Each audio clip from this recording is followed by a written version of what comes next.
அதை ஆண்டவன் சிவபெருமான் இப்படி ஒவ்வொரு பொருளையா எடுத்து அவருக்கு அணிகலமாக எடுத்துக்கொண்டார்.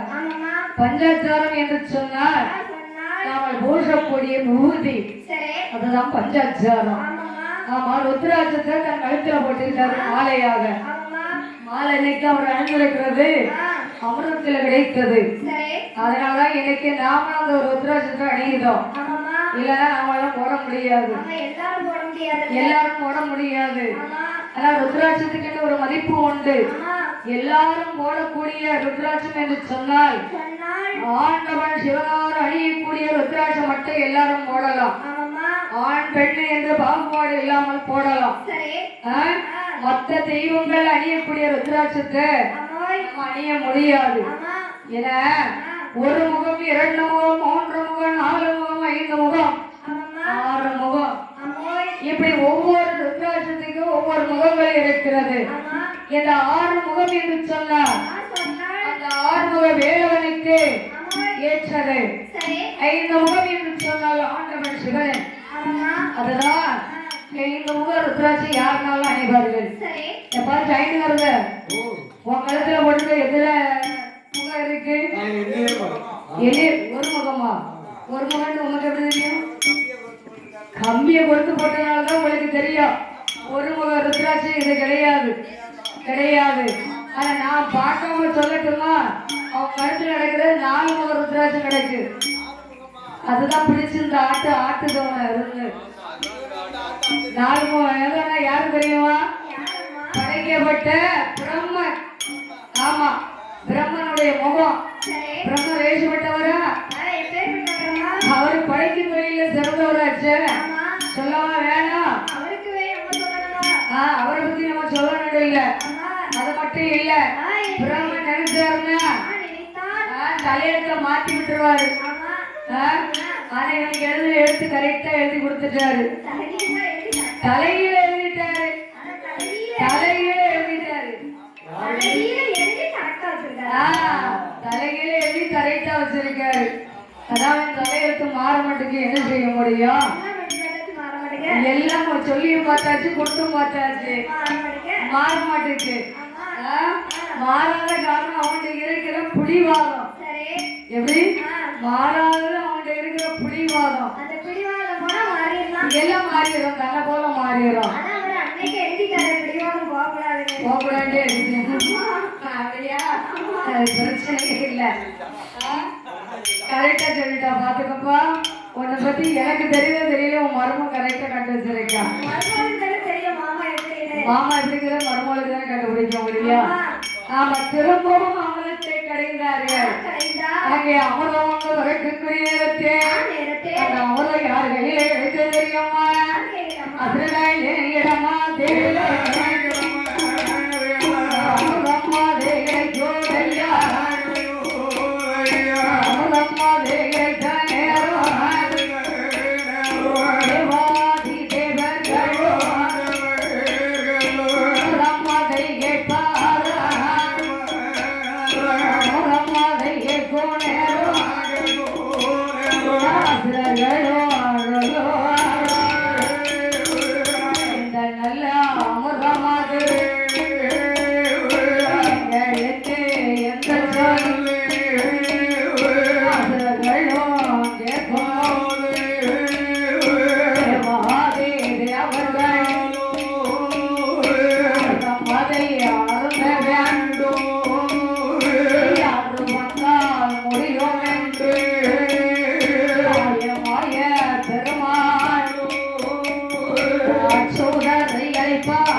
பச்சை மாலும் வருவாரா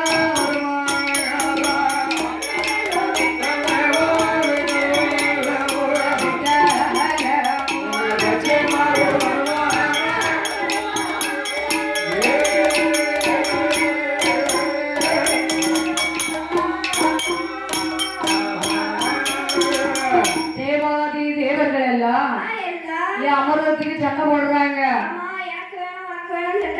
சண்டை போடுறாங்க அசுரர்கள் கொடுக்க மாட்டேங்கிறாங்க ஏன்னா அமிர்தம் எங்களுக்கு தானே கிடைச்சது ஆமா உனக்கு கிடைக்காது பாத்தீங்க நீ வால் பக்கம் உட்கார்ந்து இருக்க கிடைக்காது தலை பக்கம் இருக்கிறவங்களுக்கு தான் கிடைக்கும் சரி அப்படிங்க அப்போ அமிர்தத்துக்கு இருவர்கள் சண்டை போடுறாங்க ஆனா அமிர்தம் வாங்க வேண்டுமையானா யார் வர வேண்டும் தெரியுமா ஹரிஹரி கோவிந்தன் அச்சுதன் பெருமாள் வர வேண்டும் அந்த அலையடல் வாசகனை எப்படி அழைத்தார் தெரியுமா ஹரிஹரி கோவிந்தா அந்த ஜெயனா ஆபத்த வாட்டவா ஆதரஜவ உலகமெல்லாம் ஒளி கொடுத்து காட்டாயே மாயவாரு ராமா மாயவா என்று அழைக்கின்றார்கள் அப்ப ஹரிஹரி வாசகன் எப்படி வருகிறார் தெரியுமா அவருடைய வாகனம் என்ன வாகனம் ஐயா கருட வாகனத்திலே பறந்தாமன் பறந்து வருகின்றார் பச்சை வண்ணன் சங்கரோடா பச்சை அரவே பச்சை அரவே பாவையர்கள் வெண்கோரவை பாடி பாவையர்கள் வெண்கோரவை பாடி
எல்லாம் ஊரடியா உள்ள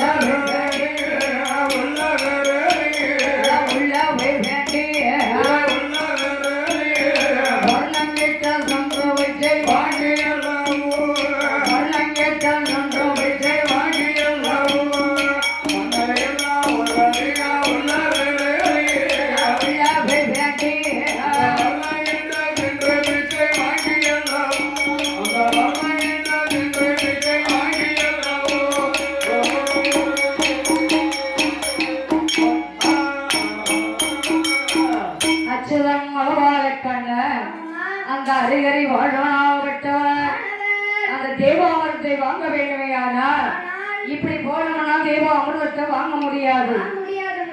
அப்ப எப்படி போகலாம்? தாத்தா சொருவத்துல போனோமா? பாட்டி சொருவத்துல. பாட்டியை கண்டு யாரு மயங்குவா?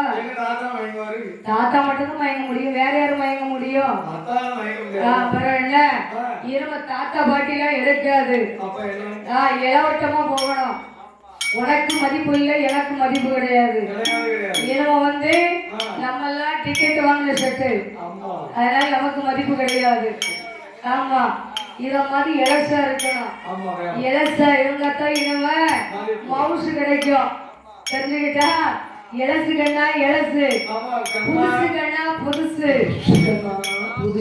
ஆமா, அப்ப புதுசா கொண்டு வந்தாதான் எந்த இடத்துக்குமே எடுப்பா இருக்கும். ஆமா, எல்லாம் சீக்கிரம் போட்டுவாங்க.